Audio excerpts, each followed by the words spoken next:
आपने अपना घर किसी को किराए पे दिया और वो वहां पे 20 साल से रह रहा है, या आपने अपनी दुकान किसी को किराए पे दी और वहां पे 20 साल से रह रहा है, तो क्या वो उस दुकान का मालिक बन जाएगा या उस घर का मालिक बन जाएगा?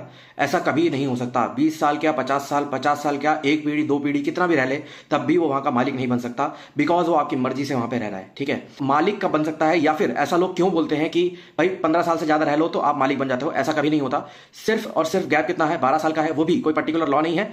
एग्जैक्टली क्या है कि जब आप अपने राइट, फॉर एग्जाम्पल आपने किसी को किराए पे घर दिया और किराए पे घर देने के बाद आपने उससे रेंट मांगा और रेंट उसे देने से मना कर दिया। फॉर एग्जाम्पल 20 साल तक उसे रेंट दिया पर 20 साल बाद उसे रेंट देने से मना कर दिया, तब जाकर के जिस ड्यूरेशन पे उसे रेंट देने को मना किया उस ड्यूरेशन से आपके पास 12 ईयर्स का टाइम होगा अपने केस को बिफोर द कोर्ट ले जाने के लिए और प्रॉपर्टी को खाली कराने के लिए। अगर 12 साल तक मालिक नहीं जागता, मालिक केस नहीं करता, उस केस में ये एक राइट बन सकता है, तभी गारंटीड नहीं है पर बन सकता है कि वो एडवर्स पोजीशन में चला जाए। और एडवर्स पोजीशन अगर बन गया कि जब मालिक का कॉज ऑफ एक्शन अराइज हुआ, जब वो केस फाइल कर सकता था पर उसने 12 साल तक फाइल नहीं करा, तब जाकर के जो किराएदार होगा या जो जिसने मकान को ऑक्यूपाई कर रखा होगा वो मालिक बन जाएगा, यानी कि एडवर्सली पोजीशन के थ्रू वो उसका ओनर बन सकता है।